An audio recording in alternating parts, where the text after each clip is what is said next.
Before we dive right into the Word of God, I just want to personally thank you for dropping by on our YouTube channel. This message was recorded during our weekly worship experience. So if you are in the area, visit us. We would love to worship with you in the flesh. I pray in Jesus' name that this message will become a fuel in the fire. So get your hearts ready. Ipinapanalangin ko sa Panginoon that God will divide this message into 1,000 different ways so that it will benefit your soul. Enjoy. Let us think of ways to motivate one another to acts of love and good works. And let us not neglect our meeting together as some people do, but encourage one another, especially now that the day of His return is drawing near. Let us think of ways to motivate one another to the acts of love and of good works, and let us not neglect our meeting together as some people do, but encourage one another, especially now that the day of Jesus' return is drawing near. I'm going to talk about something that we all need, and I entitled this message, Choose Community. Choose community. Everybody shout community. You know, following Jesus is the most important decision that you'll ever do in your life. In fact, based on my testimony and based on my experience, yung desisyon kong sundin ang ating Panginoon ang pinakamagandang desisyon na ginawa ko sa aking buhay. Kasunod nito yung pinili ko ang pinakamagandang babae sa balat ng lupa. Kasi dalawa sa pinaka-importanteng desisyon na pwede mong gawin sa buhay mo ay pagpili ng tamang Diyos at pagpili ng tamang partner. And I believe na hit ko yung dalawa na yan. Amen? That following Jesus is the best decision that I've ever made in my entire life. And yung kaakibat na yan, yung kaakibat po ng pagsunod natin sa ating Panginoong Yesus ay may dala-dala ho itong mga pagpapala. Ang sabi ng Scripture, the thief comes to steal, to kill, and to destroy. But Jesus came to give us life, and not just life, but life that is abundant. Ang tawag po natin dito, Zoe life. Pag sinabi mong Zoe life, hindi ka lang blessed sa isang aspect, kundi pag sinabi mong Zoe, wholeness. Yung kabuuan ng iyong buhay that you are not just existing but really living is something that God promised to each and every one of us na pwedeng makamtan ng lahat ng tao na maglalagak ng kanyang buhay sa ating Panginoong Yesus. Whether you are anxious, scared, depressed, whether you are in lack, in sickness, anything that we are going through, the moment that we place ourselves in Jesus Christ, may pangako ang ating Panginoon that through Him, we have an access to His miracle, we have an access to His love, we have an access to His forgiveness. Dito sa Zoe life na ito, ang ating nakaraan cannot threaten our future. Dito sa Zoe life na ito, our past doesn't matter anymore. Dito sa Zoe life na ito, yung mercy ng Panginoon ang magko-cover sa lahat ng ating mga pagkakamali, pagkakasala at limitasyon. Dito sa bagong buhay na ibinigay ng ating Panginoong Yesus, kapag binigay mo ang iyong buhay sa Kanya, ang sabi ng Scripture, yung ating nakaraan ay hindi na makakaapekto sa ating kasalukuyan, and what you did is not who you are. What a great news! That what you did is not who you are. Because your past has been crucified 2,000 years ago at the cross kasama ng ating mga kasalanan. At itong Jesus na ito, mga kapatid, na hindi lang basta nagbigay sa atin ng oxygen, kundi nagbigay sa atin ng kalidad ng buhay, ay nag-iimbita sa bawat isa sa atin na sundin natin siya at nag-iimbita sa atin na magkaroon tayo ng relationship sa Kanya.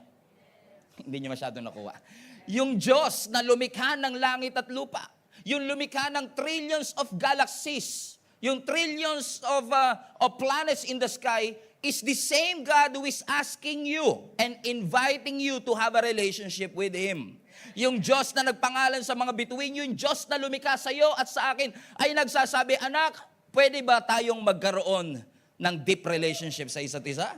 Na sabi ng Panginoon doon sa kanya mga first disciples, come, follow me. Yung come is a statement of invitation. Iniimbitahan kanyang sundin mo ang ating Panginoon. At sabi niya kay Peter, James, and John, come, follow me, and I will make you fishers of men. Ibig sabihin, kapag sinunod mo ang ating Panginoong Yesus, kapag nilagay mo ang iyong buhay sa ating Panginoong Yesus, magbabago ang destiny, trajectory, at direksyon ng iyong buhay.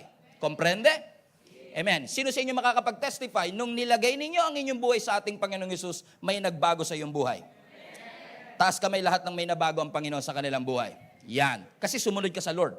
Hindi tayo perpekto, nagkakamali pa rin tayo, nagkakasala pa rin tayo, but in following Jesus, we started a relationship with the Lord.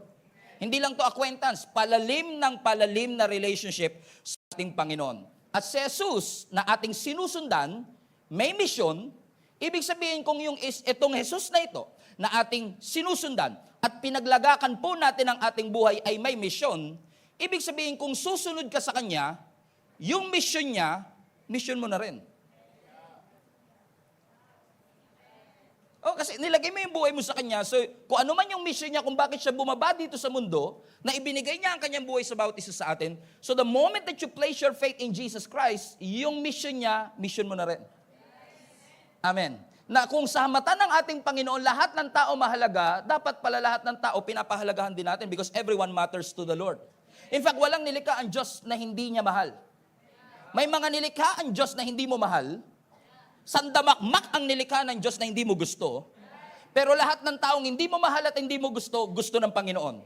Kasama yung mga kapitbahay mong hanggang 2:00 ng madaling araw nagbibidyoke, kasama sila sa minahal na sabi mo sa katabi mo, parang ikaw magiging topic ngayon. Na kahit ikaw pa, ang pinakamasamang tao sa iyong paningin, even the most despicable person that you can imagine is loved by the Father. That not even our worst sin cannot stop Him from loving us.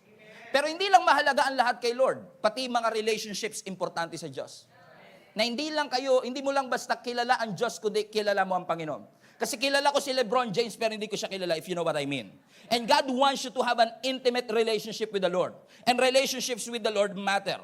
At dito sa ating buhay, yung relationships natin, may it be sa friends man natin, o jowa man natin, o parents man natin, whatever it is, meron tayong kapasidad na pumili kung sino yung mga taong sasamahan natin. May kapasidad kang piliin kung sino ang mamahalin mo at hindi mo babahalin. May kapasidad kang piliin kung sino yung sasagutin mo at babasterin mo. May kapasidad kang piliin kung sino i-follow mo o i-unfollow mo. Sa social media, may kapasidad ka kung sino i-unfriend, i-block o i-unfollow mo. Ibig sabihin, you have the capacity to choose your community. You have the capacity to choose whose person are going to speak life into you. Because you have to be very careful who you surround yourself with. Sino yung mga taong nasa inan? Now, don't get me wrong. We are called to love everybody, but you have to be choosy with your community. Let me repeat. We are called to love everybody, but we have to be choosy with our community. Bakit? Kasi yung community natin ito, mga kapatid, ay makaka-apekto sa ating buhay. In fact, think about your life. You are a product of your community. Kung sino ang kaibigan mo, sino kasama mo lagi, most likely have an influence in your life. Sabi nga nila, you are a product of at least 5 persons na nakapaligid sa iyo lagi. So kung lagi nakapaligid sa iyo mga bitter person, hindi ka magiging better. Kung lagi nakapaligid sa iyo mga negative and pessimistic, most likely magiging ganun ka rin. Hawa-hawa yan, matindi pa sa COVID. Amen? Sabi mo sa katabi mo, bad ka ba o good influence sa buhay ko? Hallelujah. Amen? Because we are a product of our community. And it's very important. Why am I saying this? Because it's very important for us to have a community, especially if you are serious about pursuing your call to the Lord. It's very important to surround yourself with people with the same vision and the same intention to follow the Lord. Naalala ko si Apostle Paul, nung binisita niya ang Church of Thessalonica, itong Church of Thessalonica na to, dahil sa pagbisita ni Apostle Paul, naging guest speaker siya, so to speak, kaya ang daming tao nakakilala sa ating Panginoon. Na itong mga taong nakakilala dito sa isang lugar na ang tawag ay Thessalonica, wala siyang choice kundi iwanan ito kasi eventually tinatawag siya ng Lord sa ibang lugar naman para mag-preach ng gospel, napamahal siya dito sa group of people na ito, to the point na sa sobrang na-attach siya, minahal niya, napamahal na sa kanya yung mga tao sa Thessalonica, kahit na nasa ibang lugar na siya, sinusulatan niya ngayon itong mga taong ito ng love letter. Now, kung kilala niyo si Apostle Paul ay malaking kinalaman sa pagtatayo ng napakaraming simbahan, especially in the early days. Kaya nung siya ay nabubuhay pa at ginagamit ng Panginoon, maraming mga lugar ang kanyang pinupuntahan at hindi siya pwedeng madistino sa isang lugar lamang. Kaya nung napunta siya sa Thessalonica, na mahal niya yung mga tao doon, kailangan niya lumipat ng ibang lugar. Unfortunately, na-miss niya itong mga taong ito. At dahil sa pagka-miss niya, gumawa siya ng love letter which is recorded for us na gusto kong basahin para sa inyo. Are you ready? Ang sabi ng 1 Thessalonians chapter 3 verse 1, babasahin natin mula verse 5 hanggang verse 13. Pero, meron tayong kasunduan. Sa pagbabasa natin ito, mula verse 5 hanggang verse 13, I want you to be part of this. Kailangan yung bilangin kung ilang beses lalabas yung salitang pananampalataya. Comprende? Okay? Just count it in your head. Put that in the chat. Ang sabi ng 1 Thessalonians chapter 3 verse 5, kaya nga, nang hindi ako makatiis, ay nagpadala ako dyan ng sugo upang alamin ang kalagayan ngayon ng inyong pananampalataya sa Panginoon. Nag-aalala ako na baka matukso kayo ng dyablo. At kung magkagayoy, mawawala ng kabuluhan ang aming pagpapagal. Now, sinusulatan niya yung Thessalonica, nakakaalis niya lang. And verse 6 ngayon, ay nakabalik na rito si Timothy at maganda ang balita niya tungkol sa inyong pananampalataya at pag-ibig. Ibinalita niya na lagi niyo kaming naaalala. At malaki ang pananalibik niyo na makita kaming muli. Gaya ng pananalibik naming makita kayo. Kaya mga kapatid, dahil sa inyong pananampalataya kay Kristo ay napasigla kami sa gitna ng aming pagkabalisa at ng hirap. Nabubuhayan kami ng loob kapag kayo'y nananatiling matatag sa pananampalataya. Paano kaya namin mapapasalamatan ng sapat ang Diyos dahil sa kagalakang natamo namin dahil sa inyo? Mataimtim naming idinadalangin araw at gabi na kayo'y muling makita at mapunuan ng anumang kakulangan sa inyong pananampalataya. Loobin nawa mismo ng ating Diyos Ama at ng ating Panginoong Hesus na makapunta kami dyan sa inyo. Naway palaguin at pasaganain ng Panginoon ng inyong pag-ibig sa isa't isa at sa lahat ng tao tulad ng pag-ibig namin sa inyo. Nang sa gayoy, papalakasin niya ang iyong loob upang kayo'y manatiling banal at walang kapintasan sa harap ng Diyos at ng Ama hanggang sa pagdating ng ating Panginoong Hesus kasama ang lahat ng kanyang mga hinirang. Amen. Ganda, no? Parang miss na miss ni Apostle Paul yung church na sinabi niya, nag-aalala ako na baka mamaya natutokso na kayo ng dyablo dyan. Dahil hindi makita ni Apostle Paul itong mga taong ito, nagkaroon siya ng worry kasi nag-invest na siya sa kanila, ibinigay niya ang kanyang oras sa kanila, at nung iniwan niya at nagmi-minister na siya sa ibang simbahan, inaalala niya pa rin yung mga taong una niyang dinalaw at pinagministeran. Nasabi ng scripture, kung babasahin niyo yung verse 5 to 13, iilang verses lamang, pero ilang pananampalataya nabanggit? 5. 5 beses binanggit yung pananampalataya. Bakit? Kasi concern si Apostle Paul sa pananampalataya ng mga taong iniwan niya. Bakit? Tingnan niyo yung sinabi niya, no? Nag-aalala ako na baka natukso na kayo ng dyablo. Ibig sabihin, nagwo-worry si Apostle Paul na baka mamaya, dahil sa temptation, dahil sa mga pagsubok, ang naging casualty ninyo yung pananampalataya ninyo. Na hindi ninyo natiis ang mga challenges and difficulty. Na give up ninyo ang inyong pananampalataya sa Panginoon.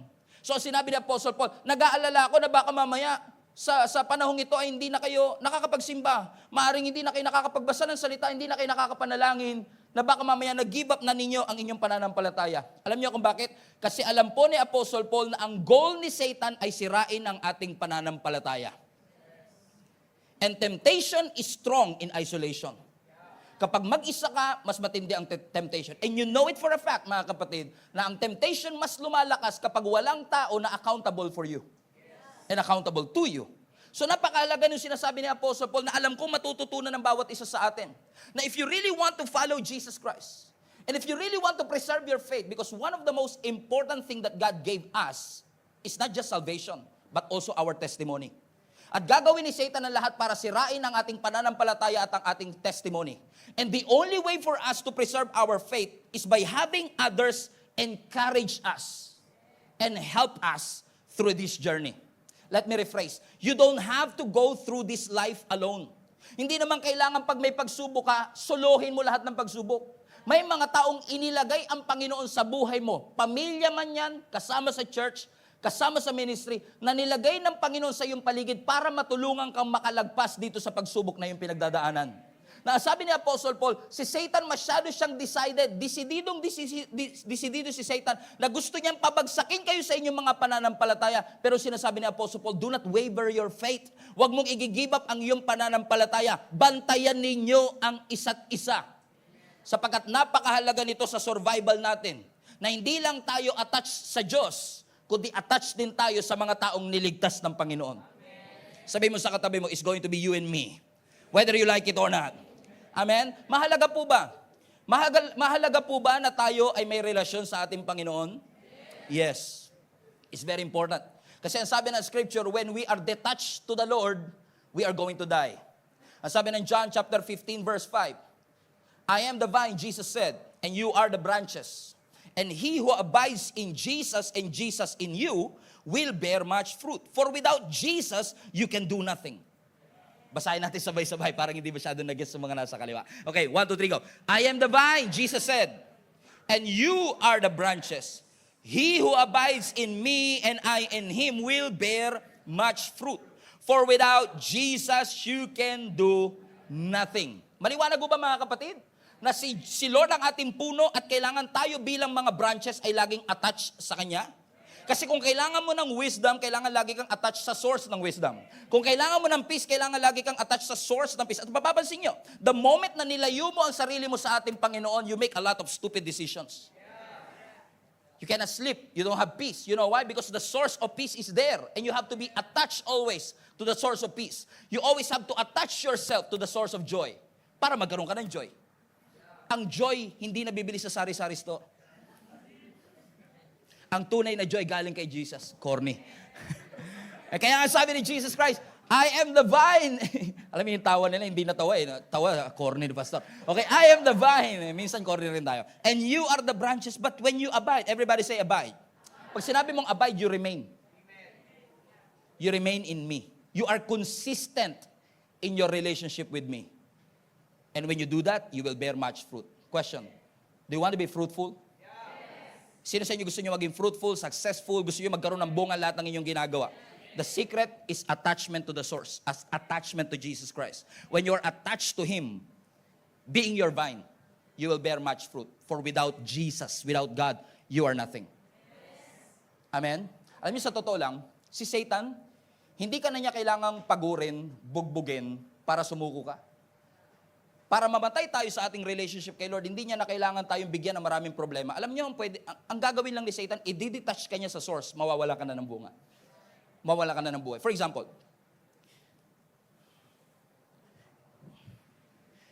itong grapes na ito, nakaka-lunch nyo lang kanina, kaya dessert na ngayon. Itong grapes na to, tawag natin dito is cluster of grapes. Kung makikita nyo sa background ko, meron tinatawag na vineyard. Itong vineyard na makikita nyo sa background ko is actually taniman ho yan ng mga grapes. As a vineyard, may mga vine o puno. So puno kunwari ng ubas. Okay? As a puno ng ubas, yung ubas na yan, nagpo-produce siya ng cluster of grapes. And every time we are together, and every time we function as a cluster, as a community, as a church, as one church, we are unstoppable. At hindi na, as si Satan, if he wants to kill you spiritually, if he want you to have, na mawala ka ng relationship kay Lord, hindi na kailangan ni Satan pindutin ka. Hindi na kailangan ni Satan lamugin ka. Ang kailangan niya lang gawin, i-detach ka. At kapag ikaw ay detached sa cluster, and you are isolated, you will easily fall in any temptation. Why? You're alone. Last Sunday, if you're here about Samson, bakit malakas ang temptation kay Samson? At bakit parang appealing si Delilah? Wala siyang kaibigan. He's alone.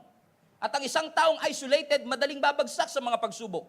That's why paulit-ulit sinasabi ni Apostle Paul, baka natukso na kayo kasi nakahiwalay. Ang gagawin lang ni Satan, gagawa siya ng paraan for you na mahiwalay. At tingnan nyo, nakahiwalay na ito, pero maganda pa kulay. Pero hindi porket maganda pa kulay, buhay pa. Kasi, it's just a matter of time. Yung pula na yan, magiging brown. Bakit? Wala nang source. Wala nang source of nutrients. And how cool is it that sometimes many Christians are convincing themselves, hindi ako nagsimba for 3 years, okay pa naman ako. Okay pa kulay ko. It's just a matter of time that you will realize, without Jesus as your source, you will never survive the battles and the journey that you are in. That's why it's very helpful for us, mga kapatid, to be reminded that you need somebody to hold on to. You need a shoulder to cry on. You need somebody who will be your refuge and your strength. The very present help in times of your trouble. That when you go through the valley of the shadow of death, you will not be afraid because you know that God is with you. And you are surrounded with people with the same vision, the same agenda, the same purpose. It's just a matter of time. Na yung pula na yan na grapes, it's just a matter of time. Magiging brown siya. Why? Detach. And this is exactly the strategy of the enemy for you and for me. Have you heard this before? Hindi na muna ako attend, aalis lang muna ako, babaguhin ko lang ang aking sarili. And I tell you this, I've been a pastor for 20 years already. I've been serving the Lord for 24 years already. And I must tell you this, when you are isolated, you cannot fix yourself. You'll only get worse. Nobody can fix themselves. Kapag may sunog, saan ka lalapit? Alangan naman sa doktor. Pag may sunog, lumapit ka sa bombero. Pag may sakit ka, pumunta ka sa doktor. Kung makasalanan ka, saan ka pupunta?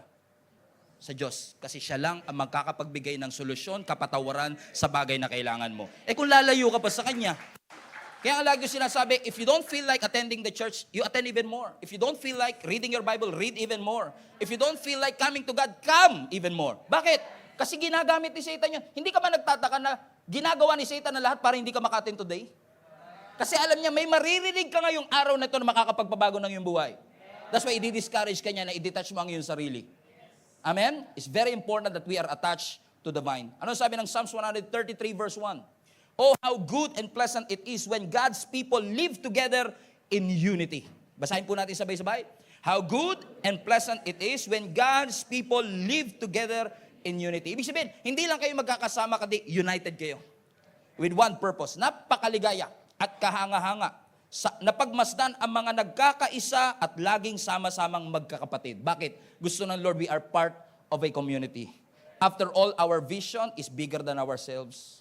The purpose of God in your life is bigger than yourself. You need somebody that will remind you of your purpose, will remind you of who you are and whose you are in Jesus Christ. You need a family. Amen? Tulad ng isang bata na bagong panganak. Yung baby na bagong panganak, usually, ang misconception natin, at least for me, ang misconception ko, ang unang pangangailangan ng batang bagong panganak, pagkain. Dede. Gatas.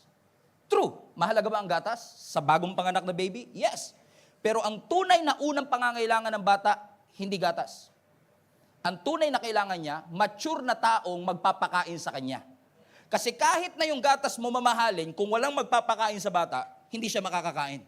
And usually, yung mga taong tumanggap kay Jesus Christ as their Lord and Savior, new Christian if you may, baby Christian if you may, ano minsan solusyon natin? More Bible study, more prayer meeting, more Bible reading, and so on and so forth. But all of these are good, pero kung walang taong mag-aalaga sa kanya as a family, hindi siya tatagal. Because time will come that his faith will be challenged. At kapag na-challenge siya, and their roots are not deep enough, babagsak siya when storms come. Wala pa ho ako nakita na isang puno na naglayas nung nabalitaan niyang may signal number 3 bagyo paparating. Wala pa. Kahit nabalitaan ng punong may signal number 3, hindi siya lumilipat. Bakit? Planted eh. Rooted. Ang isang taong rooted, kahit anong pagsubok ang dumating, hindi mo siya basta-basta mapapalipat. Amen? Sabi mo sa katabi mo, para ikaw na topic ngayon. Amen? Gusto niyo po ba lumago, mga kapatid? Yes. Amen? I'm reminding you and teaching you a principle. You cannot grow alone. Kailangan mo nang magpapalago sa iyo. Kailangan mo ng taong tutulong sa iyo. Kasi tayo minsan, dahil sa kagustuhan nating mapalapit kay Lord, lumago sa Panginoon, napansin niyo ba na minsan dinadaan natin sa intensity, yung dapat dinadaan sa consistency? Now, may tanong ako sa inyo. Kapag ba nabasa mo ang Bible overnight, pwede ka na maging pastor? Come on now, binasa mo naman lahat . Eh di ba, ito naman ang pinapangaral namin mga pastor? Eh bakit pag binasa ko to overnight, hindi ako pwede maging pastor? Alam niyo ko bakit? Kasi hindi porket nginuya mo lahat sa isang upuan, eh lalabas agad ang maturity. Ang maturity hindi dumarating sa intensity. Ang maturity dumarating sa consistency. Kahit anong sit-up, kahit mag 1,000 sit-ups ka ngayon, hindi lalabas ang abs. Dahil lang nag-sit.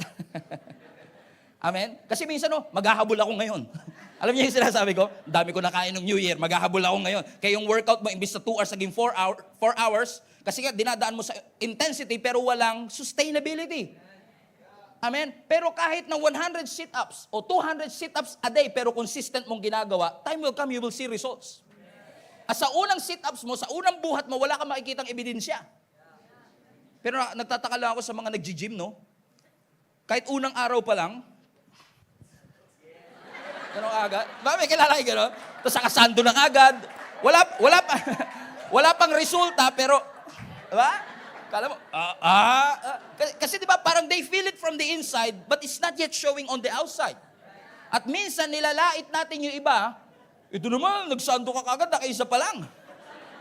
Na minsan din, hinuhusgahan mo ang sarili mo dahil wala kang makitang progress, nagkukwit ka, Nape-preempt yung bagay na gustong gawin ng Panginoon sa'yo.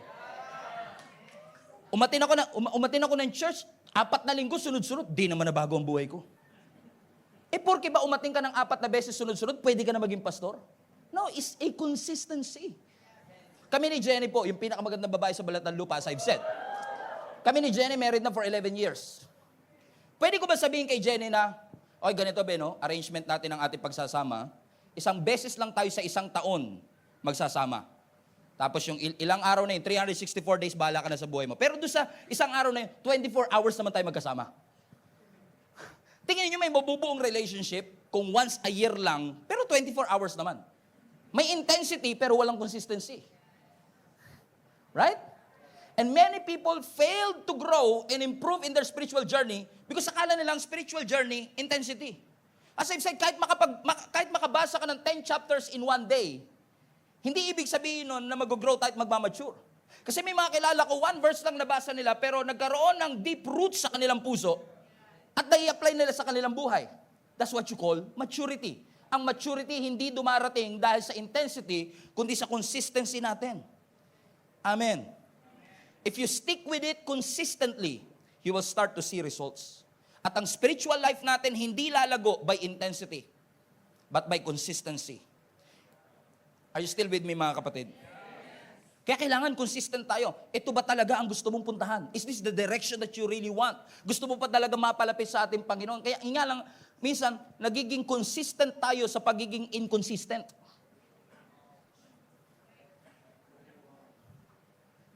But the God that we serve is a consistent God.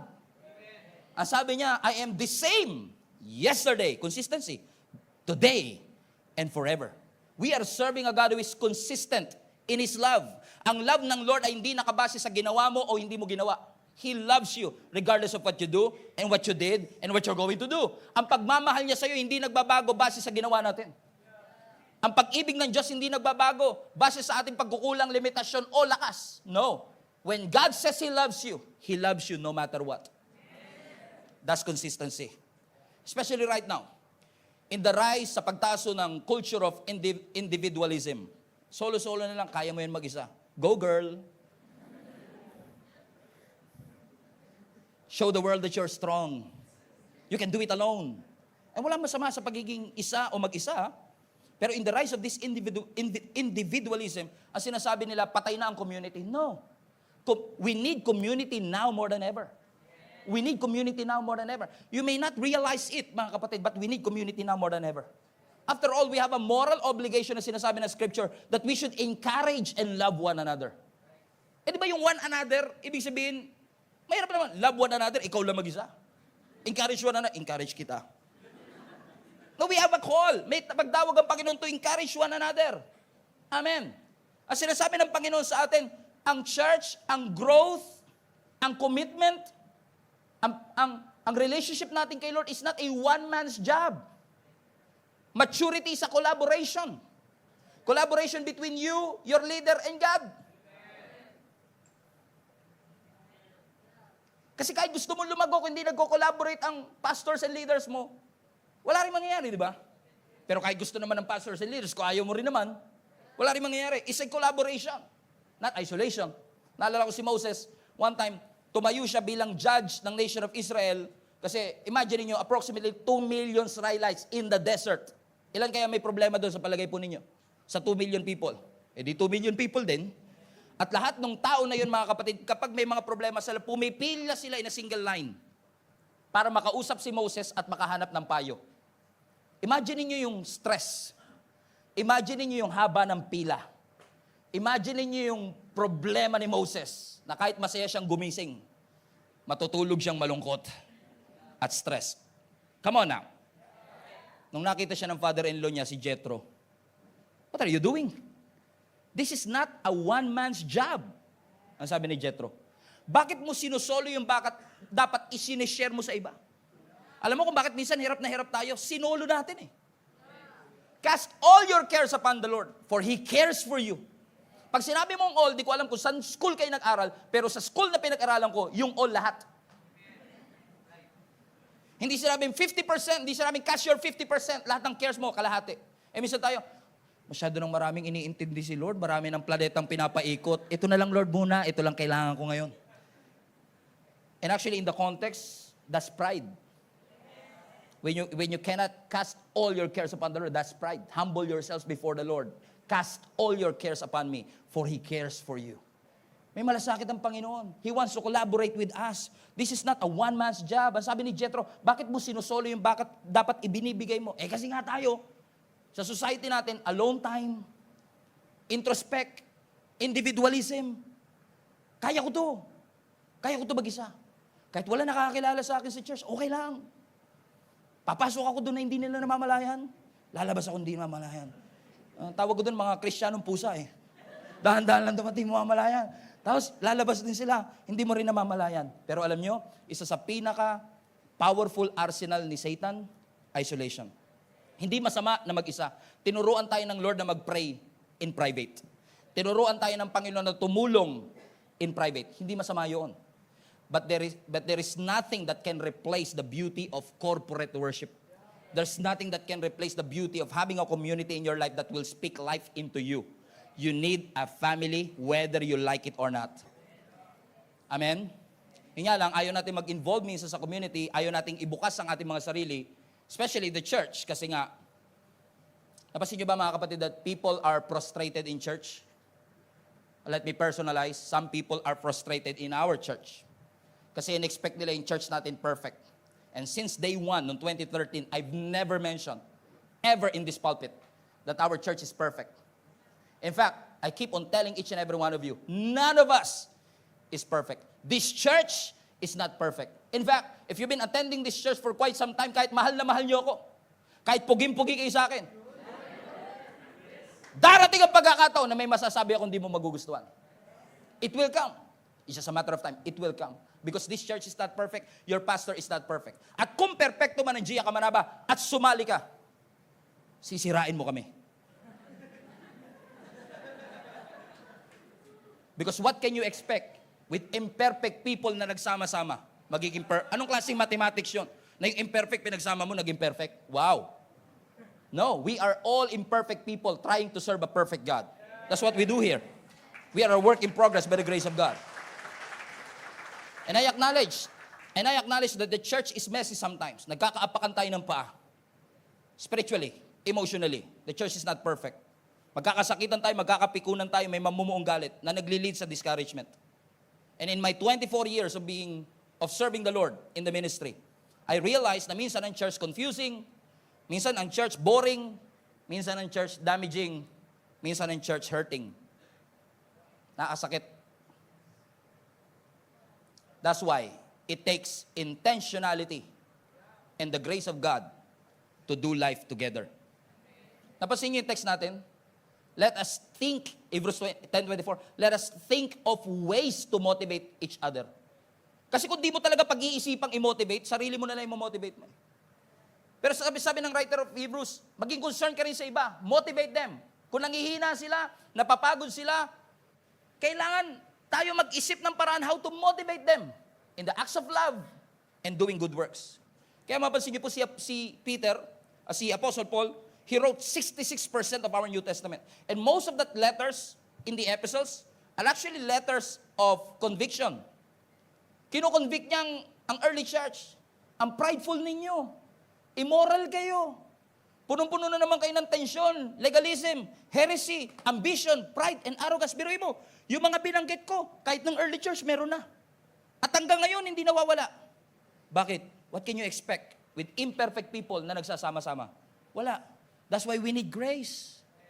Lahat po tayo dito nagpa-function by grace. Hindi po ako nasa stage dahil ako, hindi po ako ang may hawak na mikropono dahil ako ang perpekto sa atin lahat. No. I'm holding this microphone by grace. I'm speaking to you by grace. This church is built by grace. Yung katabi mo nandyan ngayon, by grace. Grasya lang ng Diyos, kaya tayo nandito. And if truth be told, alam niyo yung totoo, mga kapatid. That's why we need a community. A shoulder to cry on. Somebody that you can lean on. Kasi sa community may collective wisdom. Alam kong matalino ka na, pero iba pa rin pag may community, nadadagdagan yung dunong mo. nadadagdagan yung wisdom mo. Sa community, we pray for each other. Hindi lang ikaw nananalangin para sa sarili mo, may nananalangin para sa iyo. Sa community, we encourage each other. Hindi mo lang ini-encourage, pinapalakas sa sarili mo. May taong nagsasabi sa iyo, kaya mo yan. Huwag kang mawawala ng pag-asa. Hindi pa uli ang lahat. Why? In community, we pray for each other. In the community, we are encouragers. Dito sa community, gumagaang ang lahat ng pasanin. And I always wonder, how did the early church did this? Paano ito ginawa ng early church? Because at that point, walang social media. Na pag nag-post ka ngayon, somebody will be encouraged by your post. Right? Amen? In the early days, they keep on growing in numbers. And many people are against the mega church, but the early church is a mega church in one day.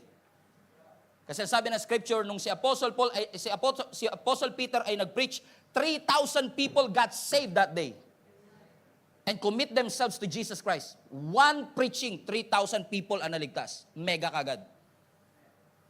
Sa atin ngayon, 3,000 ang preaching, isa lang ligtas. Okay, Peter, 3,000, one preaching and 3,000 people got saved. Bakit? They continue to meet together. Ano sabi ng Acts chapter 2 verse 46 to 47?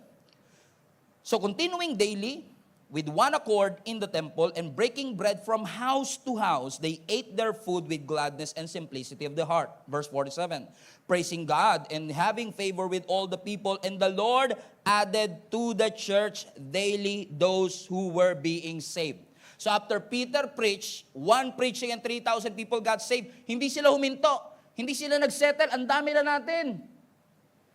No, anong sabi ng scripture? They keep on what?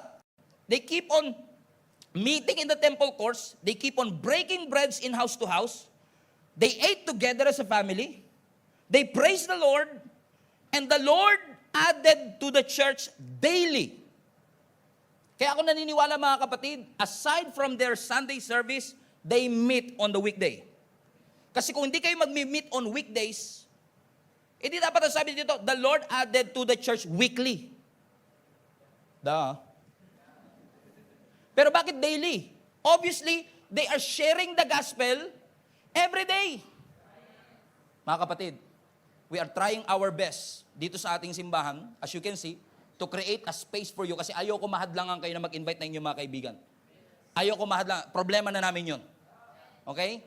But it's our collaborative effort to keep on sharing the good news of Jesus Christ, and these people na tumatanggap kay Jesus Christ ay ma-disciple.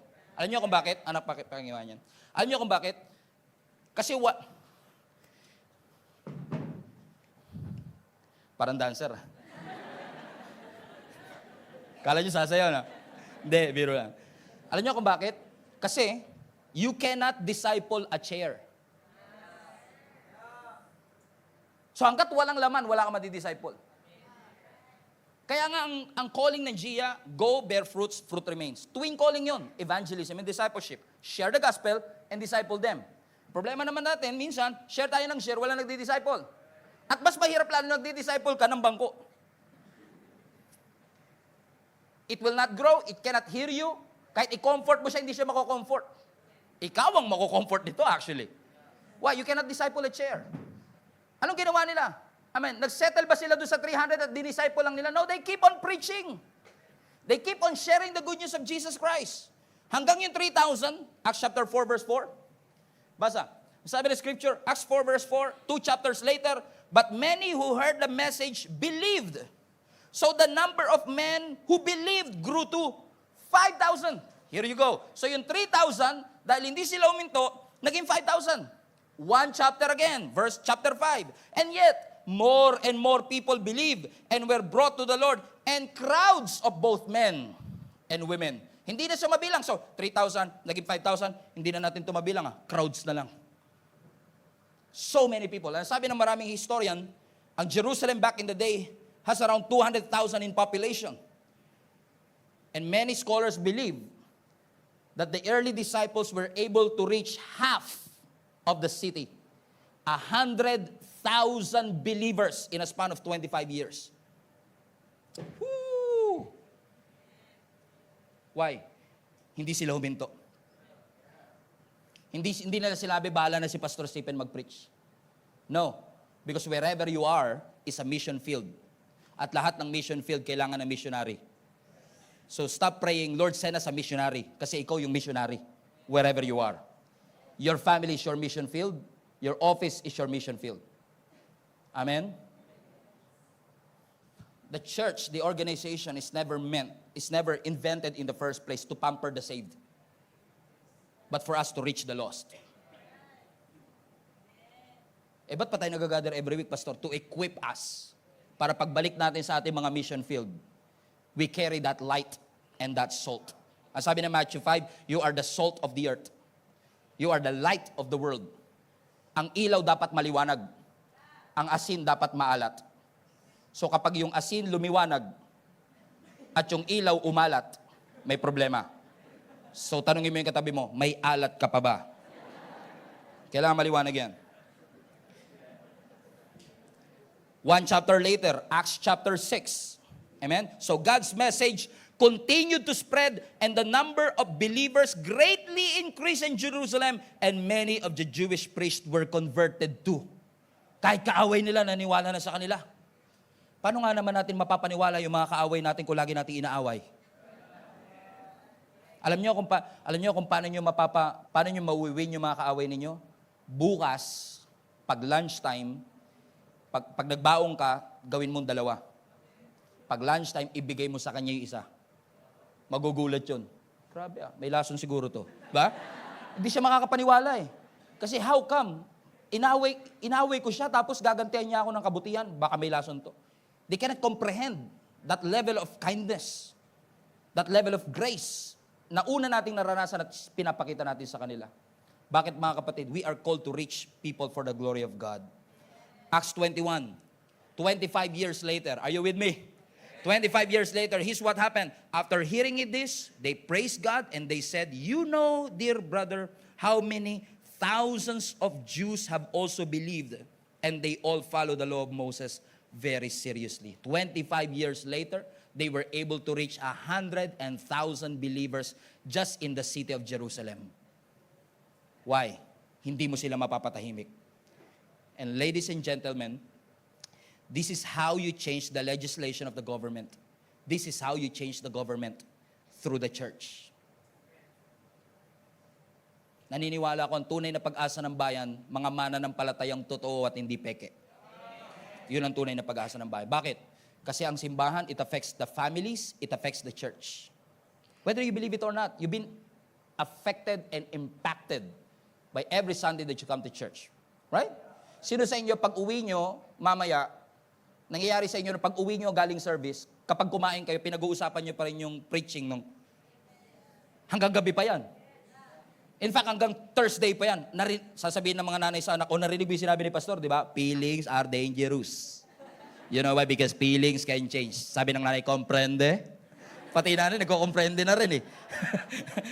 Bakit? It has impacted the church. It has impacted the family. Amen. The society. You want to change our government? You want to change our nation? Start from your family. Start from your church. Start here. This is how we change our legislation. Amen? After all, it only takes one legislation. Pwede tayong pigilan in gathering. Hindi kailangan ng pandemic ulit para mapigilan tayo. It only takes one law. As sabihin nila, bawal na kayo mag-gather mga Christians. Ang gagawin natin if that happens?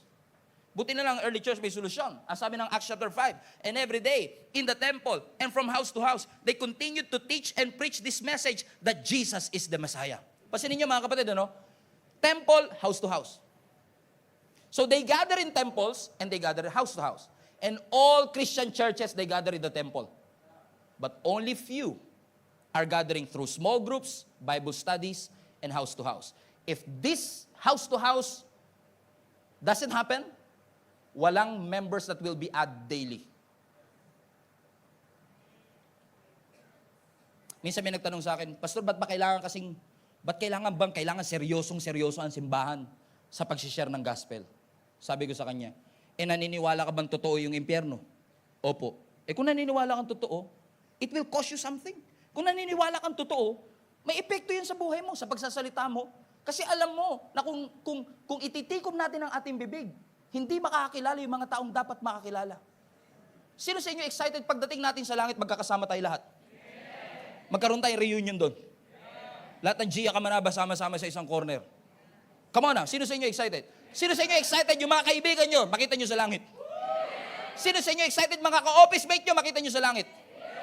Pero isang malaking bangungot pag wala yung pamilya mo dun. Pero nandun yung office mate mo. That's why it's very important to start with the family. Notice, no? May dalawang klase sila ng meeting. Temple and house to house. Amen? Bakit? Because in this large gathering, for example, this one, how many among you loves to attend every Sunday in person? And those who are joining us only one day, time will come, makakarating din kayo dito in person. Amen? If you're physically able, you are welcome to join.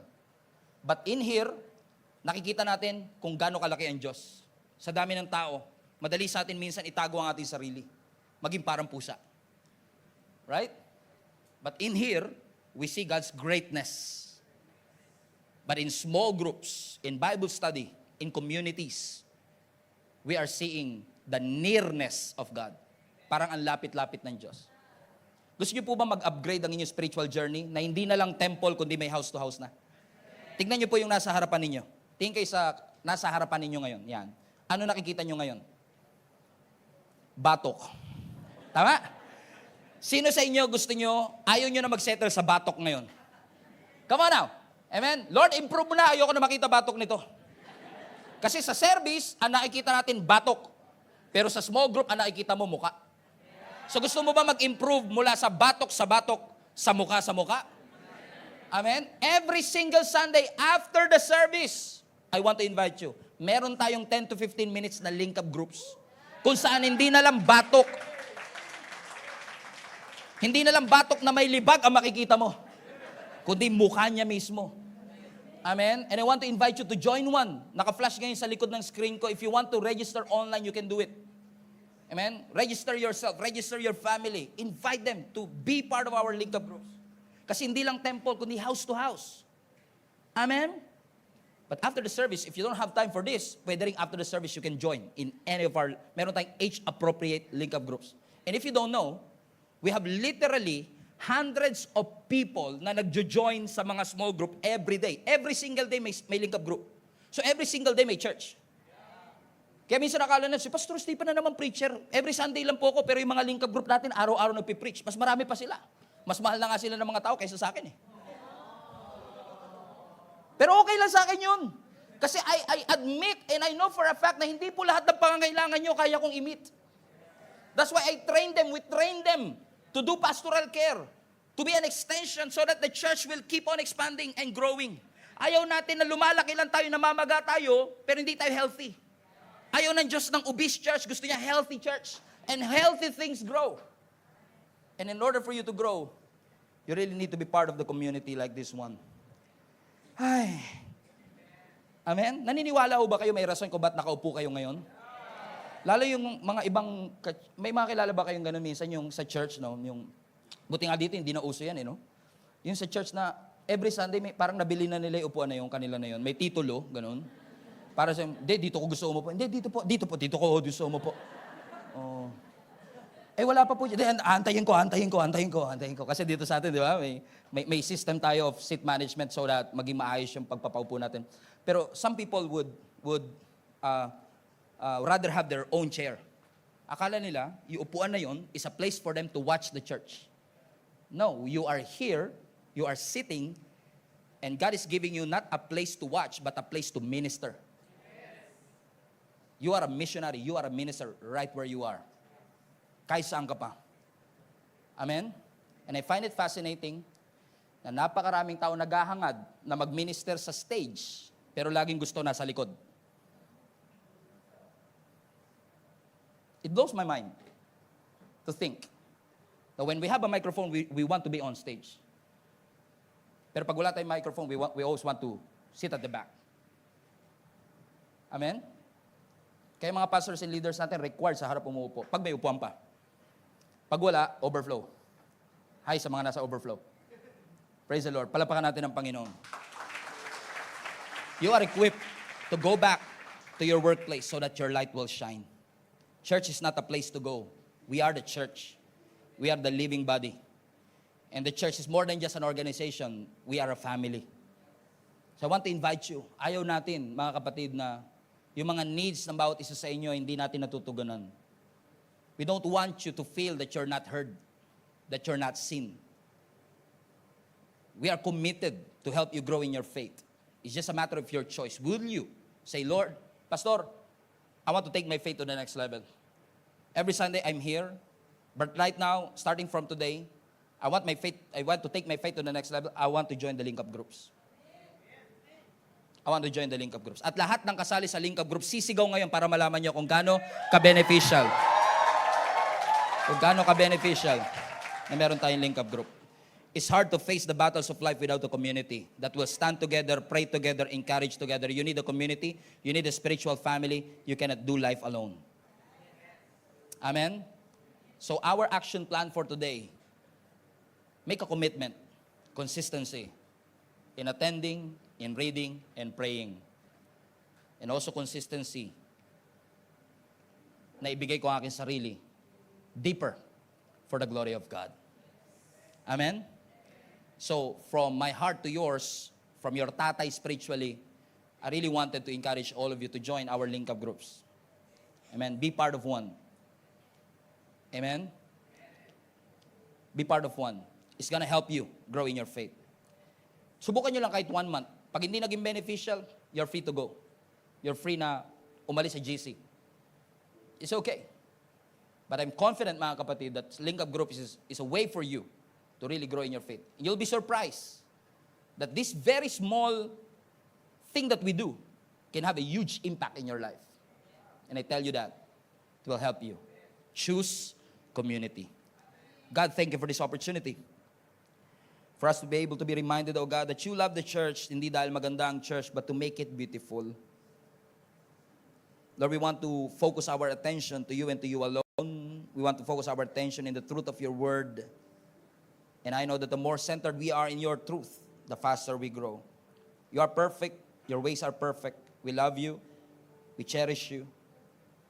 Thank you for giving your life to us. Thank you for allowing us to experience, oh God, your grace and your mercy in our lives today. And so today, as we respond to your call to choose community, may it be consistently attending, oh God, consistently reaching out, being influenced or influence other people. May it be joining our home Bible studies or small groups, oh God.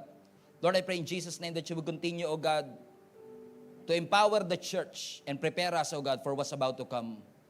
Naniniwala ako, Panginoon, that explosive growth are yet to come. Naniniwala ako that the best is still yet to come. So I pray in Jesus' name, equip us, empower us, i-ready niyo po kami for all the things that you're about to do in our lives. All glory belongs to you, for you are good, and your mercy endures forever. Amen. Palapakan natin ang Panginoon. Hello Global Family, thank you for watching. If this message have impacted your life, please consider subscribing. Let us know in the comments what God spoke to you today. Where are you streaming from? Or how can we pray for you? We pray in Jesus' name that we will continue to advance God's kingdom through the spreading of His Word through this online platform that we have. If you want to support the ministry of Jesus is Alive community, I want to encourage you to support financially and give. Go to our website, gsmnb.com/give, for you to know all the ways that you can support this ministry. I hope to see you soon. God bless you.